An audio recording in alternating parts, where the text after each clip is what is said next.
자, 오늘 제목 다 같이 한번 읽어보도록 하겠습니다. 시작. 보이지 않는 힘 예수. 네, 옆에 분에게 시작. 보이지 않는 힘 예수. 네. 여러분들 말 한마디로 천냥빚을 갚는다라는 속담을 잘 아실 것입니다. 많이 들어보셨죠? 자, 그럼 이렇게 천냥을 갚는다는데 도대체 이 천냥은 얼마나 비싼 것인가, 얼마나 값진 것인가, 이런 문득 드는 궁금증이 있어요. 천냥을 지금의 가치로 따지면 얼마 정도 할까, 문득 이런 생각이 듭니다. 왜냐하면 말 한마디가 얼마나 귀한지를 알고 있어야 하니까요. 얼만큼인지 한번 보도록 하겠습니다. 먼저 천냥이 당시 얼마였는지 보자면, 한 양, 이게 천냥이니까 한 양이 얼마냐면, 한 양은 10전이에요. 10전은 100푼. 이게 그렇습니다. 100푼의 가치가 있어요. 엽전 한 개가 한 푼이에요. 그러니까 천냥은 엽전 10만 개가 있어야지 천냥이 되는 거예요.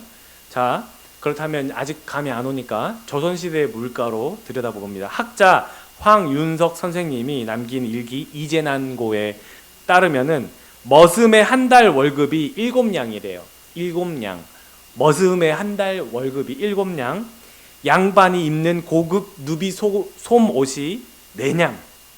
평민이 입는 누비 솜옷이 2냥에 거래됐다고 합니다. 그러니까 천냥은 18세기에 이 조선시대 머슴이 143개월 동안 안 먹고 안 쓰고 전부 다 모아야지 쓸 수 있는 큰 돈이에요. 막걸리 한 잔 마시지 않고 솜옷 한 벌 사지 않고 모아야 돼요. 자, 옛날과 지금의 경제를 비교하기는 좀 힘들겠지만 쉽게 이해하기 위해서 쌀값을 기준으로 해서 비교를 한번 해보겠습있습니다. 여러 문헌과 역사 자료를 종합해보면 그 당시 이 한양의 평균 쌀값은 한 섬에 5냥이에요. 자, 한 섬이 뭐냐면 여기를 보면 이렇게 한 가마니가 있죠? 이게 한 가마니예요. 한 가마니는 대략 한 70kg 됩니다. 70kg. 약 70kg. 한 가마니. 이 한 가마니, 두 가마니를 합쳐서 한 섬이에요. 이해되죠? 자, 그래서 두 가마니가 한 섬인데 이 160kg 정도는 저 날라야 머슴 대접을 받는다. 이렇게 돼 있죠? 한 140에서 160kg 정도를 저 날라야 예, 뭐님 할 정도 네, 할 수 있습니다. 근데 이게 5냥이래요. 5냥. 그러니까 아까 얘기했죠? 머슴의 한 달 월급이 7냥이에요. 그러니까 저거 한 섬을 사면 2냥이 남는 것밖에 안 되는 거죠. 자, 이게 어쨌든 쌀 한 섬이에요. 근데 통계청 2019년 5월 기준으로 따지면은 쌀 20kg 기준으로, 저건지 모르겠지만 그냥 해놨습니다. 47,883원 기준입니다. 20kg. 그러니까 이거를 한 섬으로 몇 킬로죠? 아까 144kg. 정확하게 144kg래요. 를 144kg로 환산을 하면 약 34만 4,757원이 됩니다. 그러니까 쌀 한 섬은 5냥, 5냥은 34만 4천원 정도예요. 그러니까 한 냥은 지금 돈으로 6만 8,800원. 천냥은 6,880만 원 정도입니다. 그러니까 거의 7천만 원 정도겠죠. 자, 말 한마디로 천냥을 갚는다. 7천만 원 정도예요. 말 한마디로 7천만 원. 7천만 원이면은 옛날엔 전셋값이었었는데, 네, 7천만 원. 제네시스 한 대 사겠네요. 네, 말 한마디의 위력이에요. 보이지 않는 힘이에요. 자, 거의 8만 불 말 한마디. 여러분 잘 아는 15세기의 영국 작가 에드워드 불워 리턴은 그의 책 리슐리우의 추기경이라는 책에서 이런 말을 했습니다. 여러분 잘 아는 펜은 무엇보다 강하다? 칼보다 강하다. 펜은 칼보다 강하다. 유명한 말을 남겼죠. 보여지는 힘과 무력보다 보이지 않는 힘이 더 강하다라는 뜻입니다. 여러분, 내공이라는 말을 잘 알 것입니다. 내공. 중국 권법의 용어인데 내적으로 쌓인 힘이라는 의미를 갖고 있어요. 어떨 때 주로 듣게 되죠? 아, 저 사람 내공이 있네. 어떨 때 들어요? 어떤 일을 할 때 남들보다 그 일을 탁월하게 해내는 뭔가 그 조용하지만 소리 없는 그 파워. 겉모습과는 달리 속은 완전 프로 같은 그런 사람들. 그죠? 이렇게 전혀 다른 사람들을 의식하지 않고 눈 하나 깜빡이지 않고 다른 사람을 속일 수 있는 그런 내공, 이런 것들, 액팅, 이런 사람들, 내공이 쌓인 사람들이죠. 보이지 않는 힘이에요. 여러분들에게 보이지 않는 힘의 파워는 또 무엇이 있을까요? 와이어리스, 그죠?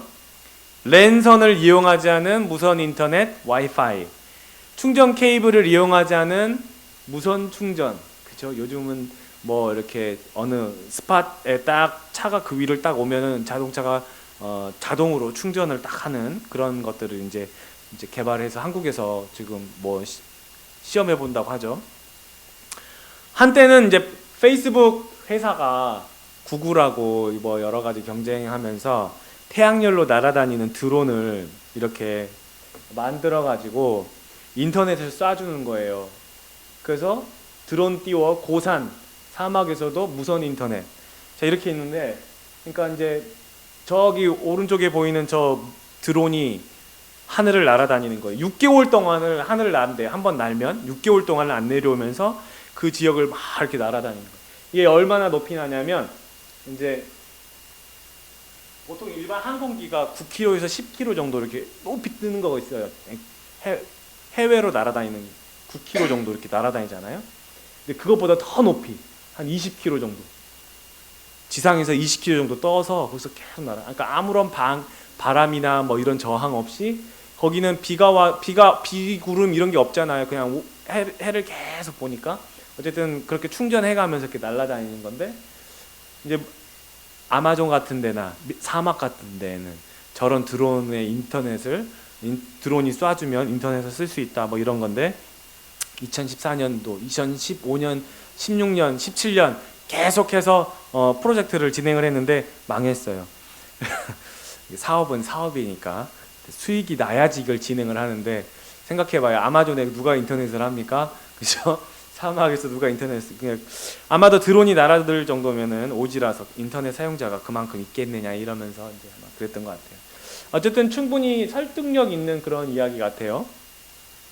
자, 여러분, 우리가 살아가는 이 세상에도 과학만으로도 만들 수 있는, 이렇게 보이지 않는 힘이 있음을 우리는 알고 있습니다. 보이지 않는 파워. 지금도 여러분들 보이지 않는 힘들이 많이 날아다니고 있죠.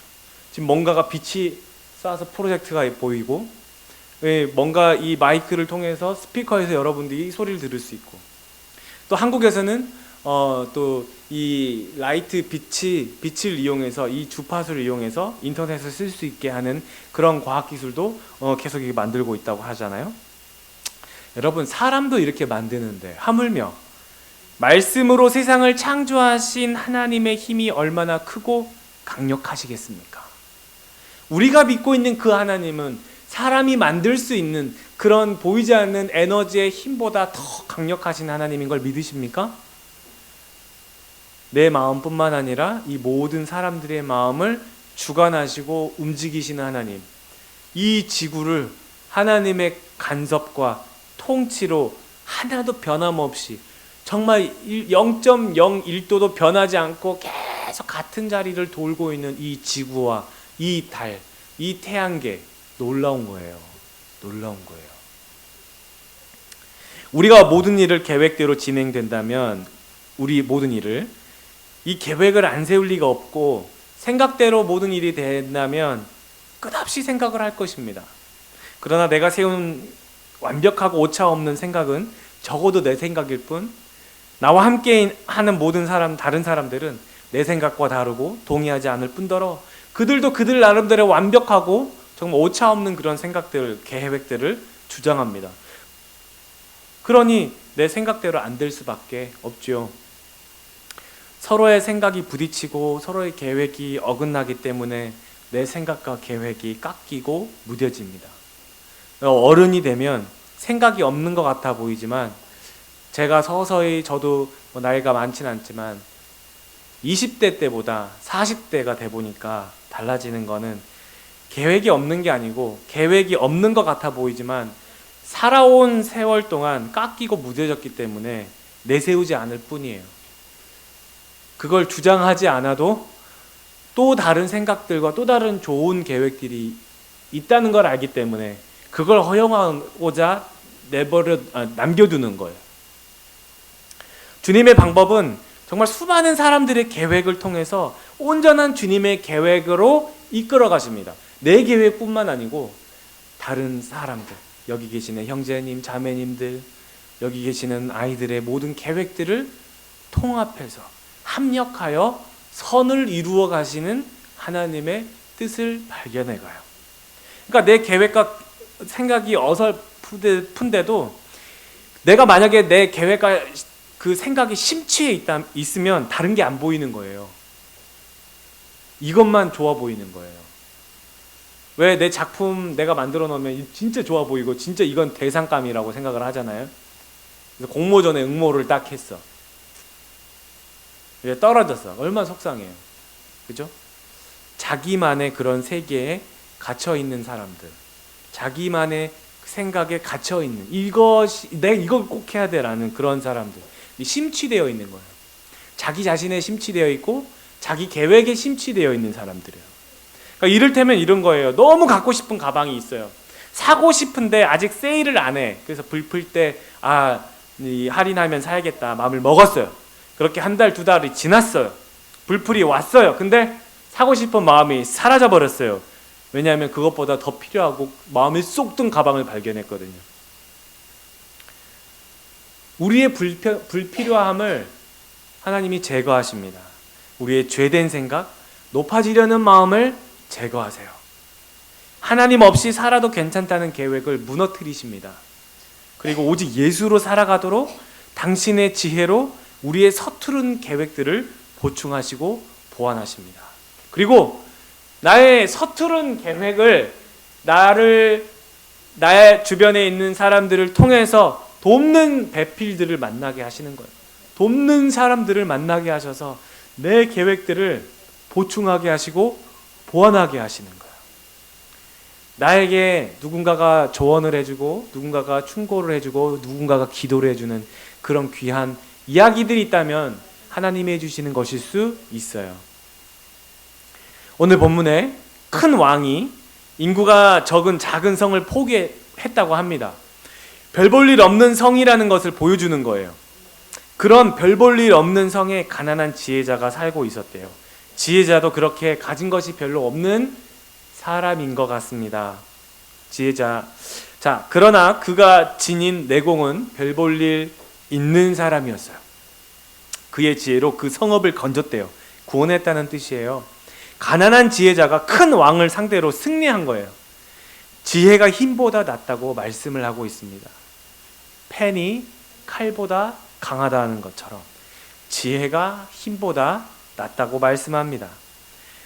눈에 보이는 것으로 이기고 짐을 예상하는 생각과 계획과 편견에 갇혀 있지는 않은지 우리가 돌아보기를 원합니다. 그냥 눈에 보이는 것으로 지레 겁을 먹고 눈에 보이는 대로 이미 판정성을 걷어버리는, 내가 이미 판정을 해버리는 거예요. 말씀으로 세상을 펼치신 하나님은 여전히 눈에 보이지 않는 시공간에서 하나님의 지혜를 펼쳐내 나가십니다. 내 이름을 아시고 내 상황 가운데 들어오셔서 말씀으로 세상을 창조하신 분이 말씀으로 내 삶을 다스리시고 통치하고 계시는 거예요. 든든한 거예요. 우리의 유한한 생각, 주님의 무한한 생각, 우리의 짧은 생각, 주님의 깊고 넓은 생각, 내일 일도 모르는 나, 이 세상의 종말과 그 이유를 아시는 우리 주님. 여러분 시편 94편 9절에서 11절 말씀. 자, 다 같이 시작. 귀를 지으신 이가 듣지 아니하시랴, 눈을 만드신 이가 보지 아니하시랴. 백성을 징벌하시는 이 곧 지식으로 사람을 교훈하시는 이가 징벌하지 아니하시랴. 여호와께서 사람의 생각이 허무함을 아시느니라. 귀를 지으신 분이 어떻게 우리의 하소연을 못 듣겠습니까? 눈을 만드신 분이 우리의 연약함을 안 보시겠습니까? 우리의 상황을 안 보고 계실 것 같아요. 눈동자처럼 우리를 보고 계신다. 예, 눈동자 말은 그냥 말 그대로 눈동자는 눈동자처럼 깜빡깜빡깜빡 하면서 계속 우리를 주시하고 있는 거예요. 절대 다치지 않는 우리의 눈동자. 하나님께서 우리를 그렇게 계속해서 보고 계십니다. 그런데 그분이 지식으로 사람을 교훈하시는 분, 지식으로 사람을 교훈하시는 분, 우리의 마음과 생각을 다 아시는 분, 우리의 생각이 허무함을 아시기 때문에 여전히 그분은 교훈하시고 양육하시고 가르치시는 분이에요. 걸음마를 시작한 아이 뒤에는 항상 부모가 바라보고 있습니다. 언제 넘어질지 모르기 때문에 그래요. 자전거를 막 배운 아이 뒤에는 항상 부모가 바라보고 있습니다. 우리의 내공이라고는 어떻게 안 당하고 살까? 어떻게 눈치 안 보고 살까? 어떻게 잘 버티고 살까의 만렙이에요. 만렙. 여러분, 그분이 우리를 양육하고 가르치신다는 것에 대해서 내가 얼마든지 하나님 지금 내 모습이 여전히 어린아이와 같습니다. 여전히 불완전합니다. 그래서 그분께 내 아이가 아빠에게 매달리고 조르는 것처럼 우리 또한 우리의 아버지 하나님께 매달리고 졸라야 되는 거예요. 나이가 70이어도 80이어도 하나님 보시기에는 우리는 어린아이예요. 하나님 보시기에는 우리는 갓난아기예요. 이제 막 걸음마를 배운 아이 같은 사람들이에요. 예수 없이는 설 수가 없어요. 그러나 우리가 표대를 향하여 여전히 한다고 하는 그 사도 바울의 말씀은 그가 성숙하면 성숙할수록 더 어린아이 같이 주님 없으면 살 수가 없습니다. 그러나 우리가 이 세상을 살 때에는 정말 뱀처럼 지혜로운 그런 성숙하고 성장한 그런 군인과 같은 모습으로 살아가라는 말씀이에요.